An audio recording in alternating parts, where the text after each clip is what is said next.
I am Captain Arabella Sinclair, 36 years old, standing at attention beside my father's grave in dress uniform. My back is straight, my chin level, my composure unshakable. But inside my chest, my heart is splintering into 1,000 pieces. My older sister Margot approaches in a designer black dress that cost more than my monthly salary. Her heels click against the wet stone with each deliberately measured step. She leans toward me, her voice dripping with honeyed poison. "Poor Arabella," she whispers, her breath carrying the cloying scent of expensive perfume. "You look absolutely rigid in that uniform." No wonder Sebastian preferred my softness. He told me holding you was like hugging a plank of wood. She smiles, a predator's smile, and I watch her gaze drift across the gathered mourners to where Sebastian stands, signing the guest book with an obscene flourish of his fountain pen. They believe I'm still the broken woman who fled Yorkshire 5 years ago. They have no idea that the man currently stepping out of the black Range Rover at the cemetery entrance holds both their futures in his hands. The rain intensifies. My dress uniform, the dark green service dress that represents everything I've sacrificed for, begins to darken with moisture. A soldier's uniform is not meant to be decorative. It is a declaration of duty, of honor, of commitment. But to people like Margot, it is simply unfeminine.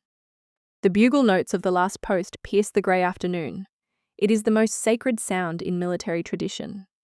The moment when silence should fall like a blanket, when every person should bow their head in reverence for the fallen. But Margot's presence shatters that reverence. She stands too close, and when I inhale, I smell only her Chanel fragrance, overpowering the white lilies that surround my father's casket. She doesn't look at his photograph. She scans the crowd, checking if anyone is admiring her carefully curated appearance. She is a stain spreading across a portrait of dignity. She steps even closer, feigning the posture of a comforting sister for the onlookers, though her words are pure venom. She clicks her tongue and smooths my lapel as though brushing away dirt. "Look at you. 36 years old, no husband, no children, just these cold metal insignia on your chest." Father must have been devastated watching his youngest fail so spectacularly. Every word is designed to cut. Every phrase is a blade. She leans into my ear, her voice low so only I can hear. "Sebastian was absolutely right. You were born to take orders, not to be loved. Men need a woman, Arabella, not a commander. I do not allow tears. Soldiers do not weep in front of their enemies." I stare straight ahead, fixing my eyes on the distant tree line, refusing to give her the satisfaction of my pain. Then Sebastian appears. He steps from a hired BMW 7 Series, adjusting an expensive silk tie that looks far too polished for a funeral. He's gained weight since I last saw him 5 years ago, his face slack with the appearance of a man who believes he's conquered the world. He walks directly toward me, not to offer condolences, but to gloat. "Hello, Arabella," he says, his voice dripping with condescension. "I heard you're still stationed at Royal Army Base Aldershot. Quite remote, isn't it? It's a shame, really. If you'd learned to be a bit softer back then, perhaps you'd be enjoying life like Margot is now." He looks at me the way one might look at a stray dog shivering in the rain. He wants me to see his contempt. He wants me to witness that he chose someone better, someone more feminine. He positions himself beside Margot, their arms linking, presenting themselves as a vision of success whilst I stand alone in my grief. But the cruelest part isn't their words. It is my own bloodline's response to them. My aunts and uncles, the same people who applauded when I graduated from Sandhurst, now shake their heads at me with awkward sympathy. They swarm around Margot, cooing over the diamond ring on her finger. I know with absolute certainty it's financed, likely sitting on credit card debt they're drowning in. But to these people, it looks like success. Margot has done so well for herself. They whisper loudly enough for me to hear. Such a lucky girl. I stand completely isolated within my own family. They worship the woman who stole from me, who betrayed me, simply because of her glossy exterior. I make a fist inside my white glove, my fingernails digging into my palm until it burns. I recite Psalm 23 silently in my head. "Though I walk through the valley of the shadow of death, I will fear no evil. It is the only thing preventing me from screaming. I will not break. Not here. Not today." I watch Sebastian walk to the memorial table. He pulls a pen from his breast pocket to sign the guest book. It is a Mont Blanc, glossy black with a gold clip. He flourishes his signature with theatrical precision, letting the light catch the resin barrel. My breath stops. That pen is not simply a pen. It is a trigger. The sight of that glossy black instrument drags me violently backward, away from the cemetery, back 5 years into the past, to the moment that pen signed away my innocence. The grey sky of the graveyard dissolves. The warm, humid air of a late summer evening 5 years ago replaces it. I was a different person then. I was 22 years old, a second lieutenant, naively optimistic about love and life. I had just returned from a grueling military training exercise. My boots were caked in dried mud. My hair was a disaster of frizz and sweat tied back in a messy bun. I smelled of diesel fuel and damp earth, but I didn't care about any of that. I didn't go home to shower. I needed to see him first. I drove straight to Sebastian's office in Leeds city centre. On the passenger seat sat a white paper takeaway bag from a Thai restaurant, filling my Land Rover with the savoury aroma of pad Thai and peanut sauce. It was his favourite. I smiled to myself as I merged into traffic, rehearsing the moment in my head. I imagined him looking up from his desk, exhausted from the long hours he always claimed to work, his face lighting up when he saw me. He would hold me, mud and all, and say, "Welcome home, soldier." I truly believed Sebastian was my safe harbour. In a life defined by strict military orders and grueling deployments, I thought he represented the one softness I was permitted to keep. I was catastrophically wrong. The office building was silent at 8 in the evening. The cleaners had already left, leaving the hallways dim and echoing. I walked softly toward his corner office, my combat boots surprisingly quiet on the industrial carpet. I wanted to surprise him. I gripped the warm takeaway bag, my heart fluttering with that stupid, innocent excitement. But 10 feet from his door I froze. It wasn't a sound that stopped me. It was a smell. Heavy, floral, suffocating. Gardenia. Not the fresh flower, but the overly sweet perfume that hung in the air like a toxic fog. It wasn't my scent. I wore light citrus notes. This scent belonged to only one person I knew. It was my sister's signature fragrance. My heart began to hammer against my ribs, no longer from anticipation, but from sudden, sickening dread. My stomach churned, the smell of pad Thai mixing with the perfume to create a nauseating mixture. Then came the sounds. I heard a giggle, that high-pitched performative laugh Margot used when she wanted something expensive. Then came a man's voice, low, mocking. "Don't worry about her." Sebastian's voice drifted through the partially open door. It wasn't the respectful tone he used with me. It was dripping with lust. Arabella's as dry as a roof tile. She wouldn't know passion if it slapped her across the face. "Poor thing," Margot purred. "She tries so hard to be a man." The blood drained from my face. My hands went numb. I didn't want to believe it. I needed to see it. I needed visual confirmation to kill the hope still gasping for air inside me. I pushed the heavy oak door open. The bag of food slipped from my fingers. It hit the floor with a wet thud. The container burst open. Steaming noodles and orange sauce splattered across the pristine carpet. Neither of them looked at the mess. They looked at me. The scene before me was absolute betrayal. They were tangled together on the leather Chesterfield sofa in the corner. But what made my vision blur with rage was what Margot was wearing. Draped over her shoulders, unbuttoned and loose, was my camouflage army shirt. The one with my name tape, Sinclair, stitched over the heart. The shirt I had earned through sweat and tears and blood. She was wearing my honor like a cheap piece of lingerie. Sebastian scrambled up, his face draining of color, looking like a frightened animal. "Arabella, it's not," but Margot didn't scramble. She didn't cover herself in shame. She slowly ran a hand through her messy hair, pulling my shirt tighter around her bare skin. She looked me up and down, taking in my muddy boots and exhausted face. Then she smirked. Pure victory. Her eyes said everything aloud without a word. "I won. You lost. You serve your country. I serve myself to your man." I waited for the tears. They didn't come. I waited for the urge to scream, to throw something, to claw at her face. That didn't come either. Instead, a profound as icy silence filled my veins. It was the switch flipping. In the military, they teach you that when ambushed, you don't panic. You assess. You react. I looked at Sebastian, pathetic and soft, trying to pull his trousers up. Then I looked at the engagement ring on my left hand, a solitaire diamond I had been so proud to show off. Now it looked like a shackle. Slowly, deliberately, I pulled the ring from my finger. My hand felt lighter instantly. I walked to the glass coffee table in front of them. I didn't throw the ring. I placed it down with a sharp, deliberate clink against the glass. The sound rang out like a judge's gavel. "You two pieces of rubbish deserve each other," I said. My voice was steady, void of emotion. It scared me how calm I sounded. I turned my back on them. I left the ruined food on the floor. I left the man I thought I loved. I left my sister. And I left the old Arabella in that room. I walked out to the car park, the cool night air hitting my face like a wake-up call. I climbed into my Land Rover, the engine roaring to life, drowning out the silence of my shattered life. I didn't look back at the office window. I just put the car in drive and headed toward the motorway. I didn't know where I was going, but I knew I couldn't stay in Yorkshire a second longer. That night, I didn't just pack, I evacuated. I threw my duffel bags and a box of essential documents into the back of my old Defender like I was fleeing a war zone. In a way, I was. I requested an immediate transfer to Royal Army Base Aldershot in the southeast, the furthest possible point from Yorkshire without leaving the country. The drive was a blur of motorway and misery.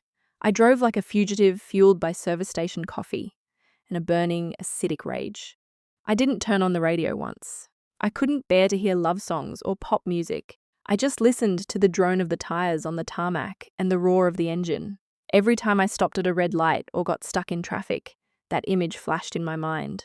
Margot, wearing my name tape, smirking at me. It haunted me across the flatlands of the Midlands, through the green hills of the south, all the way to the suburbs of London. I arrived in Guildford at dawn. The town greeted me with a steady rain and a sky the colour of a bruised plum. I had no friends here, no family, and thanks to the deposit I'd put down on a wedding venue that refused a refund, my bank account was running on fumes. I couldn't afford proper accommodation near the base, and the housing list was enormous. So I found a studio flat off base in Guildford. It was dire. The carpet smelled of decades of stale cigarette smoke and damp wool, a scent no amount of air freshener could mask. The walls were paper thin. Every night, I could hear my neighbours arguing about money, their voices vibrating through the plaster, reminding me that misery loves company. For the first 6 months, my dinner menu didn't vary.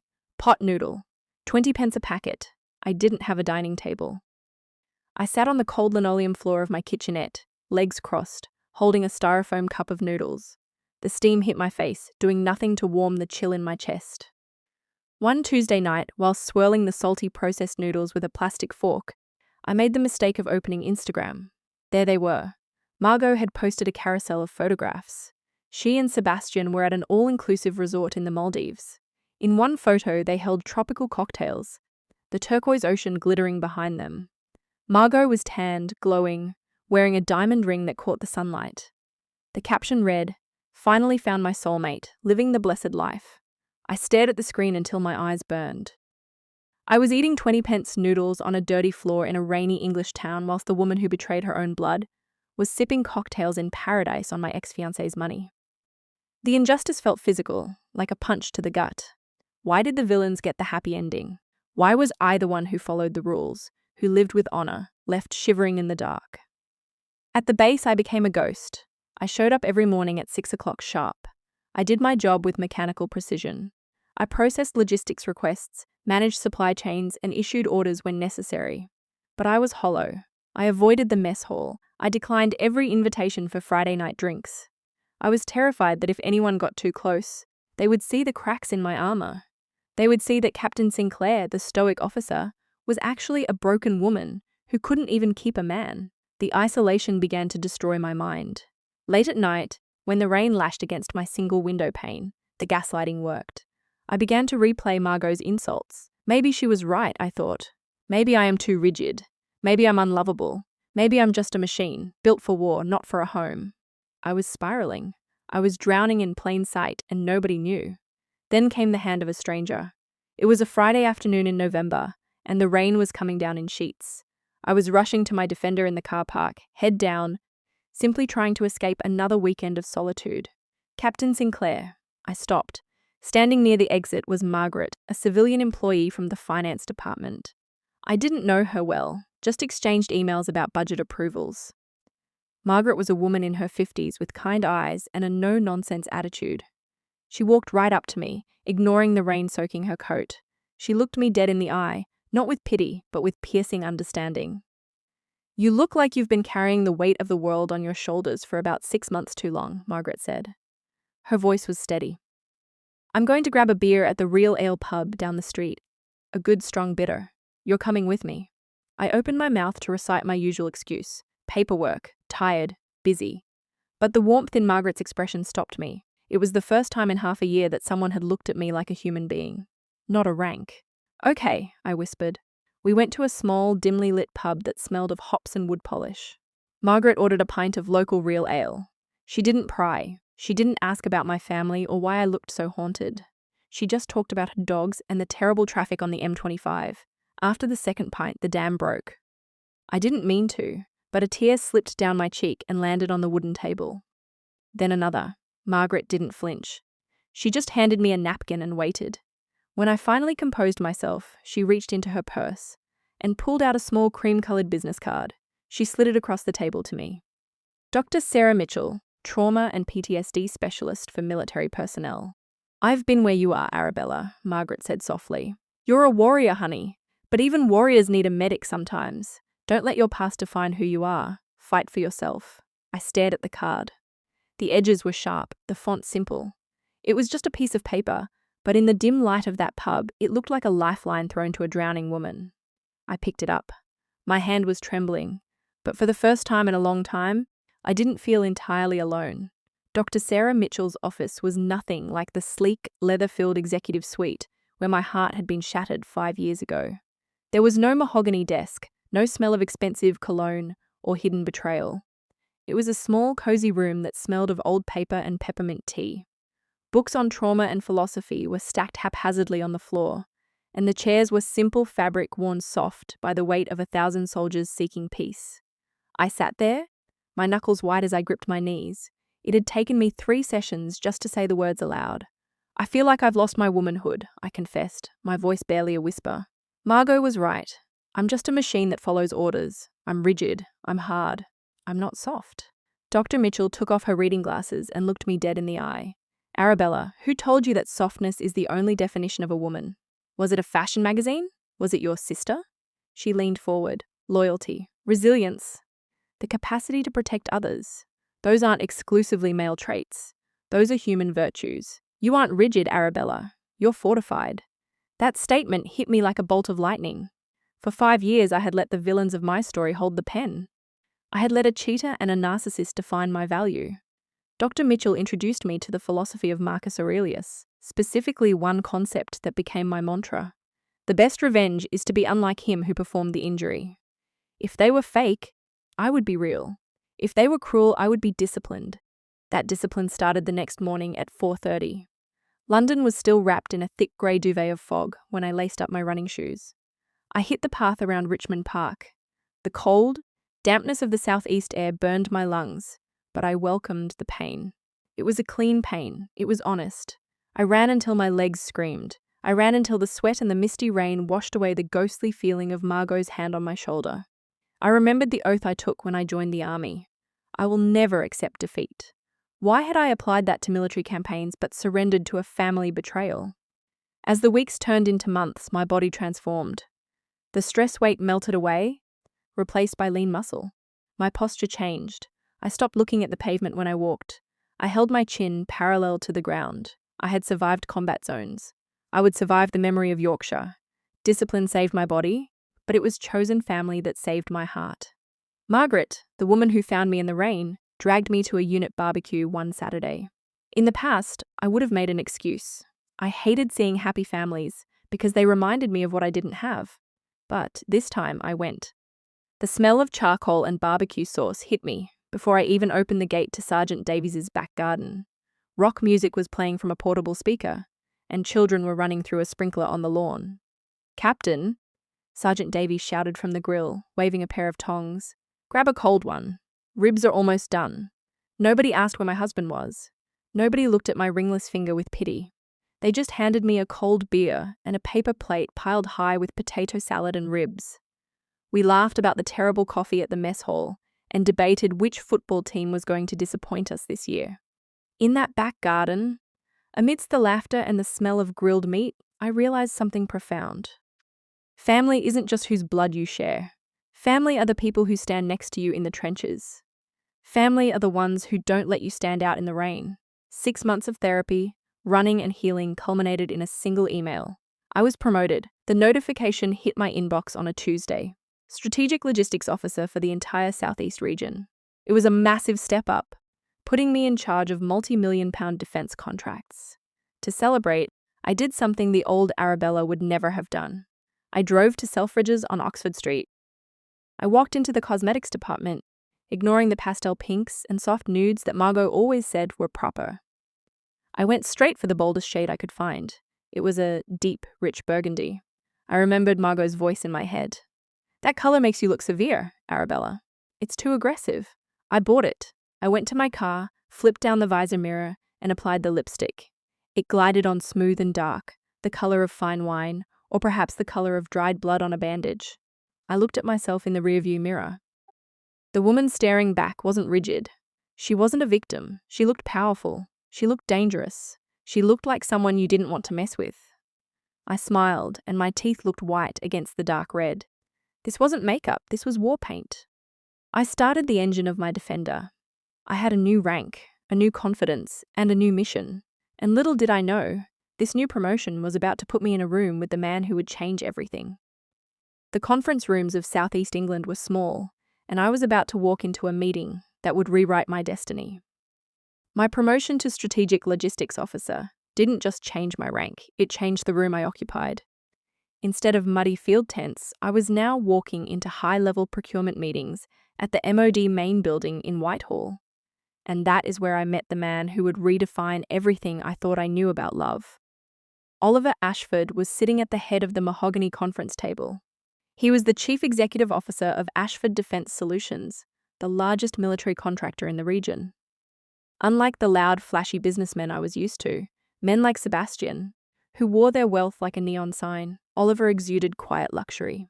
He wore a charcoal grey suit that fit him so perfectly it had to be bespoke. There were no visible logos, no flashy gold cufflinks, but I knew the fabric was clearer and more expensive than Sebastian's entire wardrobe combined. When I stood up to present my report on supply chain vulnerabilities, Oliver didn't check his watch. He didn't look at his mobile phone. And most importantly, he didn't stare at my chest or my legs. He looked me dead in the eye. He listened. He took notes with a vintage fountain pen, his movements precise and deliberate. When I finished, the room was silent. Oliver kept his pen and leaned back. "Captain Sinclair," he said, his voice a deep, resonant baritone that commanded the room without raising volume. "That was the sharpest analysis of the European supply route I have heard in 5 years. You just saved my company and the taxpayers millions." He wasn't flattering me to get into my bed. He was respecting my brain. For a woman who had been told she was too rigid and too hard, being admired for my competence felt like drinking cool water after a long march in the desert. 2 weeks later, he invited me to dinner. He didn't take me to a 5-star restaurant with a strict dress code where he could show me off like a trophy. He took me to Borough Market in London. We walked through the market stalls and found a small independent restaurant tucked away in a quiet corner. There was no sign, just a discreet entrance. It was a place for locals, for people who knew quality and didn't need to advertise it. We sat by the window overlooking the Thames, the lights of the city reflecting off the dark water below. When the waiter arrived, I instinctively froze. My muscle memory from 5 years with Sebastian kicked in.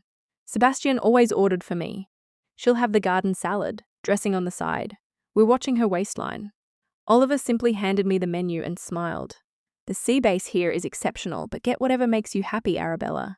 I ordered the sea base. Rich, delicate, and full of flavor. And as we ate, we talked. We didn't talk about money or gossip. We talked about architecture, about the geopolitical shifts in Europe, about old jazz records. When we walked back to the car park, I braced myself to see a flashy sports car. Instead, Oliver unlocked a dark blue Range Rover. "A Range Rover," I teased him, raising an eyebrow. "Safest vehicle on the road," he said with a shrug, opening the door for me. "I don't need to prove I'm fast. I need to know I'm getting home in one piece."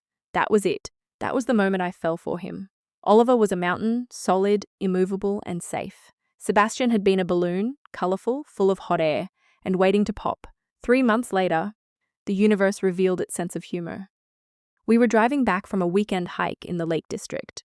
Oliver was relaxed, one hand on the steering wheel, talking about a recent win for his company. "It was a headache," he admitted, chuckling darkly. "We were competing against this logistics firm from London for a £50 million government contract, a company called Pembroke Logistics." My heart stopped. I stared at his profile. "Pembroke Logistics?" Yeah, Oliver continued, oblivious to my shock. The guy running it, Sebastian Pembroke, I think he tried to wine and dine the procurement officers. Real flashy fellow. But I had my team run a background check on his financials. The guy is drowning. He's leveraging debt to pay off debt. His books are cooked. We exposed it and the MD dropped him immediately. I looked out the window to hide the shaking of my hands. Sebastian, the man who told me I was nothing, was being dismantled by the man holding my hand. Oliver didn't even know he was my avenging angel. He was just doing business with integrity. And in doing so, he was destroying the man who lacked it. 3 years later, on Christmas Eve, Oliver changed my name. There was no flash mob, no drone filming us for Instagram. It was just the two of us in our living room, the only light coming from the crackling fireplace. Oliver got down on one knee. He opened a velvet box. Inside sat a stone that took my breath away. It wasn't a generic diamond. It was a deep velvety cashmere sapphire surrounded by a halo of small diamonds. It looked like the ocean at night. "Look inside the band," he whispered. I tilted the ring to the firelight. Engraved in the platinum were 2 words. Semper Fidelis. Always faithful. "Arabella," he said, his voice thick with emotion. "I love the woman you are, but I also love the soldier in you. I love the scar under your chin. I love your strength. I want to be your rear guard for the rest of this life. Will you marry me?" Tears streamed down my face, hot and fast. Sebastian had betrayed every vow he ever made. But Oliver had engraved his loyalty into metal before he even asked the question. I nodded, unable to speak. He slid the ring onto my finger. It fit perfectly. For the first time in my life, I wasn't just deployed. I was home. After the funeral, the mourners retreated to my parents' old Victorian house in Leeds. But what should have been a somber gathering to honour a decorated veteran turned into a grotesque cocktail party hosted by my sister. Margot had transformed the living room into a stage for her own vanity. She was swirling a glass of Pinot Noir, laughing too loudly at jokes that weren't funny, whilst Sebastian held court in the centre of the room like a king. I, on the other hand, was being treated like the hired help. "Arabella," Margot snapped her fingers at me across the room. "We're out of ice. Go to the kitchen and fetch another bag. And honestly, can you change out of that costume? The uniform is making the guests uncomfortable. It's so aggressive. My jaw tightened until my teeth ached. Costume." She called my dress uniform a costume. The uniform I had worn whilst burying friends. The uniform I had sweat and bled for. A costume. I walked to the kitchen, gripping the silver ice bucket so hard my knuckles turned white. I looked around the house I grew up in. It was filled with strangers. Business associates Sebastian had invited to network. They didn't know my father's favourite song. They didn't know he liked his coffee black. They were just here to stare at Sebastian's gold Rolex and listen to him brag about his upcoming million-pound projects. They were vultures picking at the carcass of my family's grief. I returned with the ice just as Sebastian tapped a spoon against his champagne flute. The room fell silent. "I'd like to propose a toast," Sebastian boomed, his face flushed with alcohol. He put on a mask of solemnity that was so thin it was transparent. "To my late father-in-law, a good man, and I want everyone to know that Margot and I have no regrets. Over the last few years, we spared no expense. We paid for the best doctors, the private nursing care, everything. We wanted him to have the best regardless of the cost." The air left my lungs. A hot, blinding rage shot up my spine. He paid. The truth was a ledger burned into my brain. I was the one who wired £3,000 home every month. I was the one who took out a personal loan to pay for the hospice care because his insurance didn't cover it. I was the one eating 20p noodles in a freezing flat in Guildford so that Dad could have dignity in his final days. Sebastian and Margot hadn't contributed a single penny. They had sent fruit baskets. And now he was standing there stealing my sacrifice to polish his own ego. He was building a monument to his generosity on the foundation of my poverty. The crowd murmured their approval. "Such a good son-in-law," my aunt whispered. "So generous. I wanted to scream. I wanted to flip the table." But before I could move, Margot glided over to me, looping her arm through Sebastian's. She looked at me with a sickeningly sweet smile, the kind a predator gives before the kill. "You know, Arabella," she said, her voice projecting so the whole room could hear. "Sebastian and I were talking. We think it's time you stop this soldier phase. It's been long enough." She paused for effect. "You should discharge. Come home. Sebastian is willing to hire you at his logistics firm. You can be his executive assistant. You'd make double what the army pays you. and the work is much more suitable for a woman your age. You know, making coffee, scheduling appointments, organizing files. It's better than running around in the mud pretending to be a man." The room erupted in polite, chuckling laughter. My relatives nodded in agreement. "That's a great offer, Arabella," Uncle Robert said, raising his beer. "You should take it. Maybe you'll finally find a husband if you're in a corporate office." That was it. The final line had been crossed. They weren't just insulting me anymore. They were spitting on the flag I served. They were reducing a captain in the British Army, a woman who managed multi-million-pound supply chains and commanded soldiers, to a secretary. They thought my worth was zero because I didn't have a husband or a flashy car. The sadness evaporated. In its place, a cold crystalline clarity took over. It was the zone. The heartbeat slows. The vision sharpens. The target is locked. I set the ice bucket down on the coffee table. Thud. The sound was heavy enough to cut through the chatter. I slowly pulled off my white gloves finger by finger and tucked them into my belt. I looked at Margot, then turned my gaze to Sebastian. "Thank you for the offer," I said. My voice wasn't loud, but it had the steel timbre of a command, and it silenced the room instantly. "But I'm afraid I can't accept." "Don't be proud, Arabella," Sebastian scoffed, swirling his drink. "It's charity. Take it." "I can't take it," I continued, my eyes boring into his, "because my husband wouldn't be very happy if I quit my career to work for a company that is currently filing for Chapter 11 bankruptcy." The silence that followed was absolute. You could hear a pin drop. Sebastian's face went from flushed to ghostly pale in a millisecond. "Excuse me?" he choked out. "Your husband?" Margot let out a shrill, nervous laugh. "Husband? Oh, Arabella, have you lost your mind? Did you hire an actor to impress us?" "You're delusional, am I?" I reached into my pocket and pulled out my mobile phone. I didn't look at them. I looked at the screen. I typed a single message to the contact saved as my North Star. "Time on target. Execute." I hit send. "I'm not the one pretending, Margot," I said softly. "But the man outside, he doesn't pretend." At that exact moment, the heavy oak front door vibrated with an authoritative ding-dong. It wasn't a polite knock. It was a summons. The reckoning had arrived. After I dropped the bomb about my husband and the bankruptcy, the silence in the living room lasted exactly 3 seconds. Then the room erupted into laughter. It wasn't a warm, genuine laugh. It was jagged and hysterical, led by Margot. She threw her head back, the sound of her cackle echoing off the walls like shattering glass. "Your husband," she gasped, wiping a tear of mirth from her eye. "Oh, Arabella, honey, I knew you were desperate. But I didn't think you were delusional." "What did you do?" "Hire some struggling actor from a local theatre group to come here and pretend to love you." Sebastian shook his head, looking at me with that same nauseating mixture of pity and condescension. He walked over and patted my shoulder, his hand heavy and patronizing.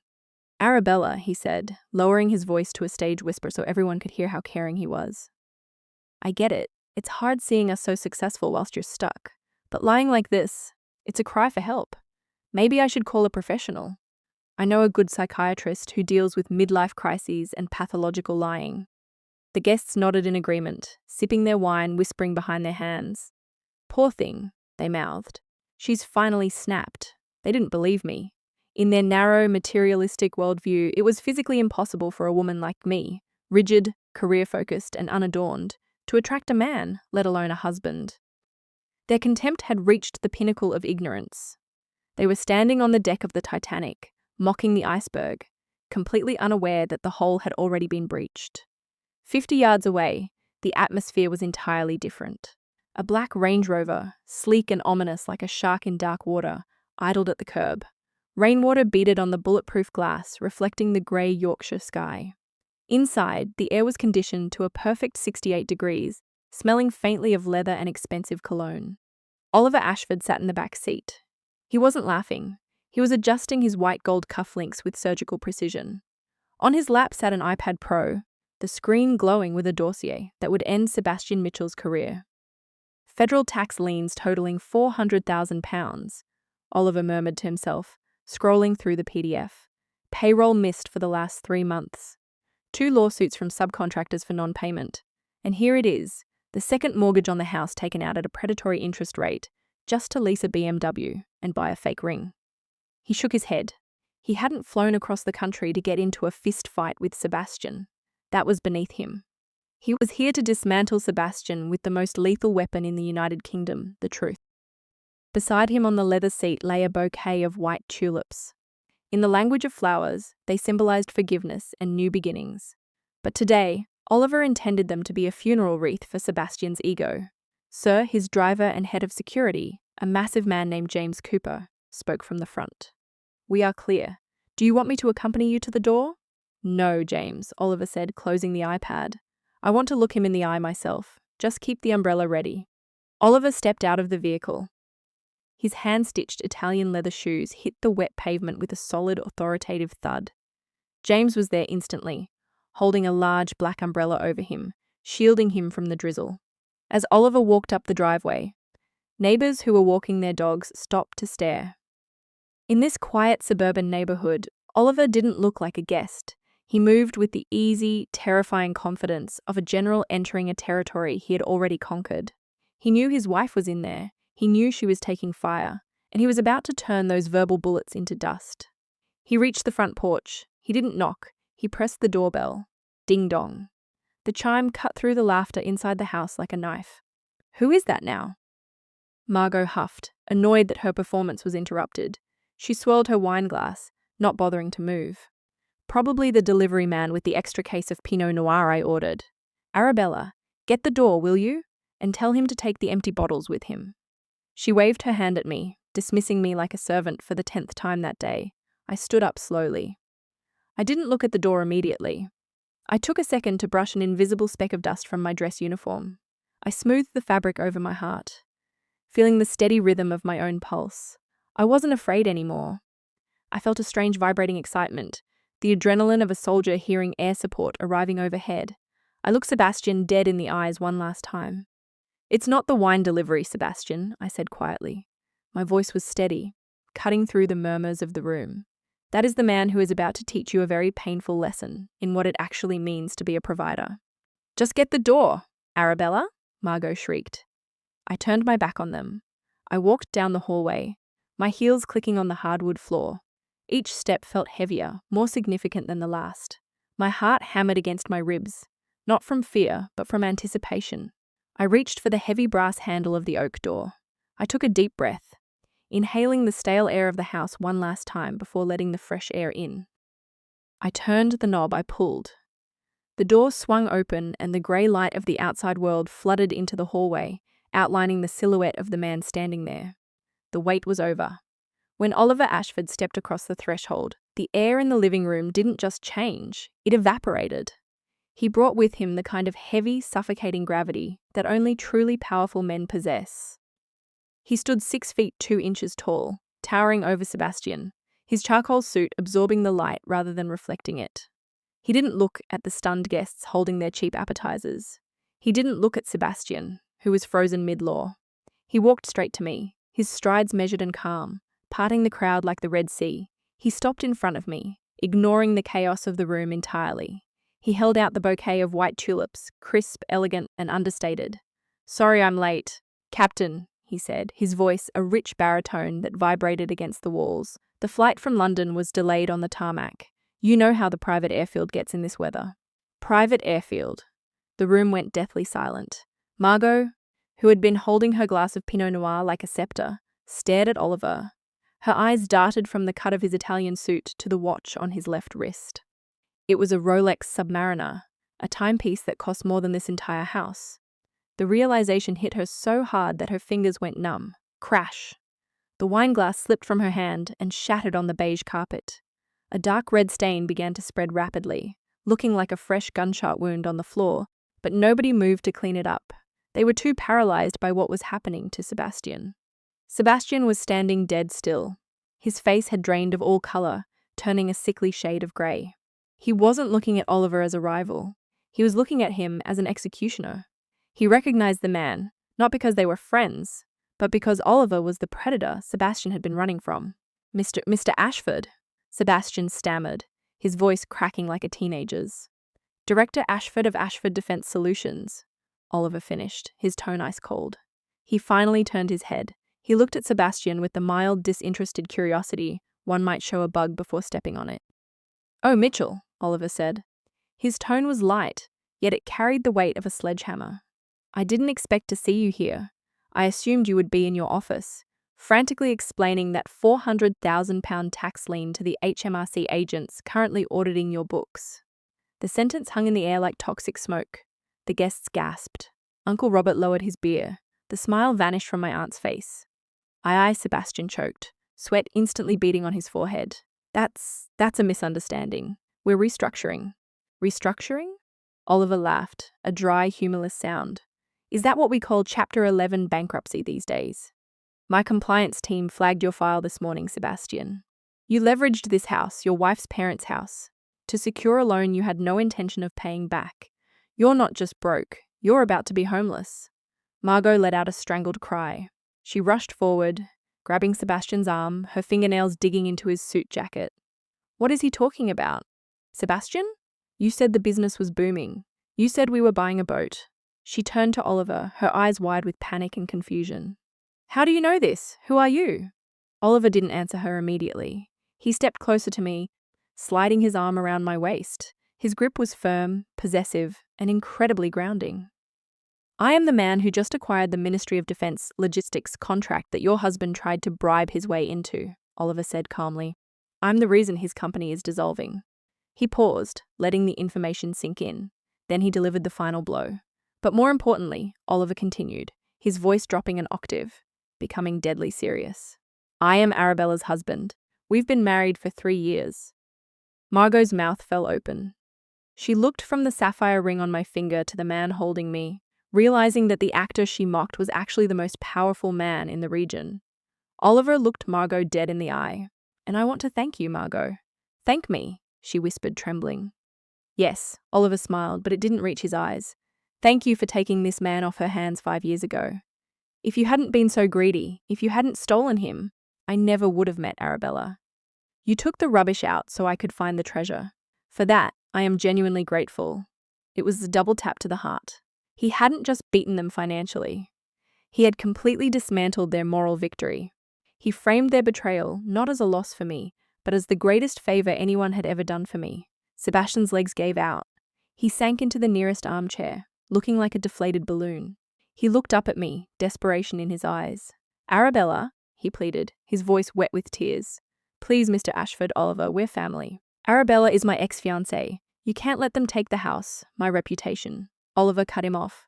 The temperature in the room seemed to drop 10 degrees. Ex-fiancé, Oliver repeated, his voice icy. You lost the right to speak her name when you betrayed her. She isn't your ex-anything. She is Mrs. Ashford, and the Ashford family does not do business with liars. Oliver turned his gaze to the room full of gawking relatives, the flying monkeys who had spent the last hour mocking me. This party is over, Oliver announced. He didn't shout, but the authority in his voice was absolute. My wife has had a long day, and she needs to grieve her father in peace. I suggest you all leave now. There was no protest. No one stayed to finish their wine. The shame in the room was palpable. They grabbed their coats and purses, scrambling for the door like cockroaches when the lights turn on. Within 2 minutes, was silenced, save for the sound of Margot sobbing on the floor next to the red wine stain that looked so much like the death of her fake life. Within 5 minutes, the house was empty. The friends and relatives who had been drinking Sebastian's wine and eating his shrimp cocktail vanished the moment the smell of failure entered the room. Now it was just the 4 of us standing in the wreckage of the living room. Oliver, me, and the 2 people who had tried to destroy my life. The silence was heavy, broken only by the aggressive buzzing of a mobile phone on the coffee table. It was Sebastian's phone. The screen lit up, flashing a number with an 800 area code. Sebastian stared at it, his hands shaking by his sides. He made no move to answer it. You should probably get that, Mitchell, Oliver said, leaning casually against the mantelpiece. That's the 3rd time they've called in 10 minutes. Creditors are persistent. I can't, Sebastian whispered, sweat trickling down his temple. Then I will, Oliver said. He reached forward and tapped the speakerphone icon before Sebastian could stop him. A woman's voice, sharp and professional, filled the room. Mr. Mitchell, this is the mortgage company. We have attempted to reach you by letter and phone. This is your final notification regarding the property at 42 Elm Street. Since we have not received the past due balance of £14,000, foreclosure proceedings will officially begin tomorrow morning. You have 30 days to vacate the premises. The color drained from Margot's face so fast I thought she was going to faint. She whipped her head toward Sebastian, her eyes bulging. "Foreclosure?" she shrieked. "Sebastian, you told me you paid off the mortgage. You said the business was having its best quarter ever." Sebastian hung his head, looking at his expensive Italian loafers, which I realized now were probably put on a credit card he couldn't pay. I had to move some money around," he mumbled, "to keep up appearances, the lease on the BMW, your wardrobe, the parties. It costs money, Margot. So you lied to me?" Margot screamed, grabbing a throw pillow and hurling it at him. "We're homeless. You made us homeless." It was a pathetic scene. The facade of the perfect couple was crumbling in real time, revealing the rot underneath. Margot turned away from him, panting. Her eyes landed on my hand, specifically on the cashmere sapphire ring Oliver had given me. It glowed deep blue in the lamplight, heavy with history and value. Then she looked down at the massive stone on her own finger, the one she had been flashing in my face all day. But the ring," she stammered, twisting it on her finger. "Sebastian said this was an investment. He said it was worth £50,000. We can sell it. We can pay the bank." Oliver let out a short, dry chuckle. He walked over, glancing at Margot's hand without touching it. "Margot," Oliver said, his voice dripping with pity. "That isn't a diamond. It's moissanite. High quality, sure, but synthetic. You can buy that exact ring on Amazon for about £200. Maybe £300 if you pay for next day delivery." He gestured to my hand. "My wife's ring, however, is a natural cashmere sapphire custom set by Cartier. It's insured for more than the value of this entire house. Please stop comparing yourself to her. You lost that game a long time ago." The realization hit Margot like a physical blow. Her knees buckled. She wasn't crying because she loved Sebastian, and he had lied. She was crying because she had backed the wrong horse. She had thrown away her sister for a man she thought was a gold mine, only to find out he was a sinkhole. With a guttural scream of rage, Margot ripped the ring off her finger. She threw it at Sebastian with all her might. It bounced off his forehead and skidded under the sofa. A piece of cheap synthetic material lost in the dust. "I hate you," she sobbed. "You fraud. You ruined my life." Sebastian didn't look at her. He looked at me in a move that made my stomach turn. He dropped to his knees. He actually crawled 2 feet toward me, his hands clasped together. "Arabella," he wept, snot running down his nose. "Arabella, please, you have to talk to him. You know me. We grew up together. Just ask Oliver to give me a subcontract. Anything. A consulting job. I just need a lifeline." He reached out, trying to grab the hem of my trousers. I took a sharp step back. "Don't," I said, my voice cold. "Please, Arabella," he wailed. "Do it for Mum and Dad. What would they think if they saw me like this? They loved me like a son. They wouldn't want me on the street." A wave of nausea washed over me. He dared to invoke my parents. The parents whose medical bills he ignored. The parents whose funeral he turned into a networking event. "Do not speak about my parents," I said, pointing a finger at him. "You stood in front of their casket today and lied about paying for their care. You insulted my rank. You tried to hire me as a secretary to humiliate me, and now you want me to save you." I looked down at him, a man I once thought was the love of my life. He looked so small now, so pathetic. "No, Sebastian," I said. "I won't save you. You are a grown man. You made your bed with lies. Now you have to sleep in it. Clean up your own rubbish." I felt a hand on the small of my back, warm, solid. "Let's go, Arabella," Oliver said softly. "The air in here is getting toxic." We turned around and walked toward the front door. Behind us, the sounds of chaos erupted again. Margot was screaming about her credit score. Sebastian was sobbing. They were turning on each other. 2 drowning people trying to climb on top of one another to survive. I stepped out onto the porch. The rain had stopped. The night air of Yorkshire was cold, crisp, and incredibly clean. I took a deep breath, filling my lungs with it. I walked down the steps to the waiting Range Rover. I didn't look back at the house. I didn't need to. That life, the life of the victim, the life of the rigid sister, the life of the woman who wasn't enough, was dead. It died in that living room. I climbed into the car, and for the first time in 5 years, the knot in my chest completely uncoiled. I had won, and I didn't even have to fire a single shot. The flight back to London was quiet. The hum of the jet engines created a cocoon of white noise that separated us from the chaos we had left behind in Yorkshire. Oliver was asleep in the seat next to me, his hand resting protectively over mine. In my lap lay the only thing I had taken from my parents' house before leaving. My father's old leather-bound journal. I had found it tucked away in the bottom drawer of his desk, hidden beneath stacks of medical bills that I had paid. My hands trembled as I opened it to the last entry, dated just 3 weeks before he died. The handwriting was shaky, the script of a man whose body was failing, but whose mind was still sharp. I read the words through a blur of tears. I know Arabella is suffering alone out there. She doesn't say it, but I hear it in her voice on the phone. My little girl is tough as steel, but even steel feels pain when it's forged in fire. Margot has chosen the path of appearance. She wants the world to look at her. But Arabella chose honor. She wants to serve the world. I am so proud of my soldier. I only pray that one day she finds a man who is worthy of that brave heart. A sob escaped my throat loud enough to wake Oliver. He didn't ask what was wrong. He saw the book, saw my face, and simply pulled me into his chest. I buried my face in his shirt, letting go of the last jagged piece of resentment I had been carrying. I hadn't been invisible. Dad had seen me. He had always seen me. I wasn't the black sheep. I was the quiet shepherd he trusted. I wasn't alone. 2 weeks later, the final test arrived in the form of a vibration on my phone. I was in the kitchen making coffee when a text message popped up. It was from Margot. It was a long, rambling block of text, devoid of any punctuation or apology. Arabella, you have to help me. Sebastian took the car and left. He left me with nothing but the debt. The bank is coming on Monday. I have nowhere to go. You're rich now. You have to send me £10,000. Just please, please. We are sisters. Family helps family. I stared at the screen, reading the words, family helps family. The audacity was breathtaking. This was the woman who told me I was unlovable. The woman who wore my uniform as a joke. The woman who tried to make me her husband's secretary. And now, when the ship she drilled holes in was sinking, she wanted me to throw her a life vest made of cash. I looked out the kitchen window into the back garden, under the soft grey drizzle of the southeast morning. Oliver was kneeling in the dirt. He was planting the bulbs we had bought earlier that week. I looked back at the phone. 5 years ago, I would have sent the money. I would have tried to buy her love. But I wasn't that woman anymore. I didn't type a reply. I didn't lecture her.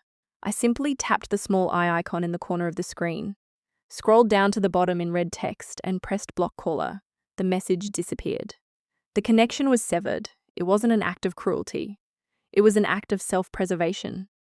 I realized I had no responsibility to save the people who had tried to drown me. I put the phone down on the counter and walked out the back door. The air outside smelled of wet earth and pine needles, the signature scent of the southeast. I walked over to the garden bed and knelt beside Oliver. My knees sank into the damp soil, ruining my clean sweatpants. But I didn't care. "Everything okay, Captain?" Oliver asked, wiping a smudge of dirt from his cheek. I looked at the row of white tulips he had just planted. In the spring they would bloom. Strong, resilient, and pure. White tulips for forgiveness. Not forgiveness for them, but forgiveness for myself. Forgiving myself for staying too long. Forgiving myself for believing I wasn't enough. "I'm okay," I said, grabbing a towel to help him cover the bulbs. "Actually, I'm better than okay. I'm home." We spent the rest of the morning in silence, working the earth, our hands dirty and cold, but our hearts full. Real happiness wasn't found in the clinking of champagne glasses or the applause of a fake crowd. It was here in the quiet, in the dirt, with the one person who knew my soul. An hour later, I stood in front of the full-length mirror in our bedroom. I was dressed in my uniform. The green fabric was crisp, the golden buttons gleaming under the lights. I ran my finger over the ribbons on my chest, each one a story of survival. Then I touched the faint scar under my chin. Sebastian had called it a flaw. Oliver called it a mark of courage. Today I just called it me. I reached for the tube of lipstick on the vanity. Burgundy, deep, dark, and unapologetic. I applied it carefully, pressing my lips together.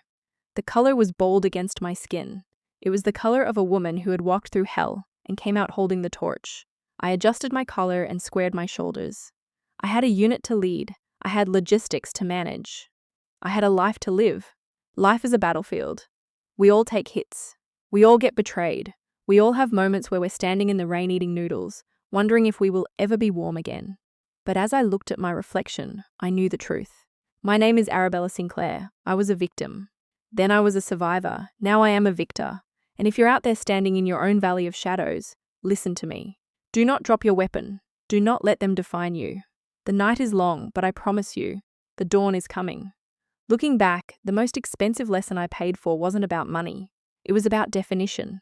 For years, I allowed Margot and Sebastian to hold the pen that wrote my life story. They labeled me cold, unlovable, and broken. And for a long time, I believed them. But here's the truth I want you to take with you today. Your value does not decrease based on someone else's inability to see your worth.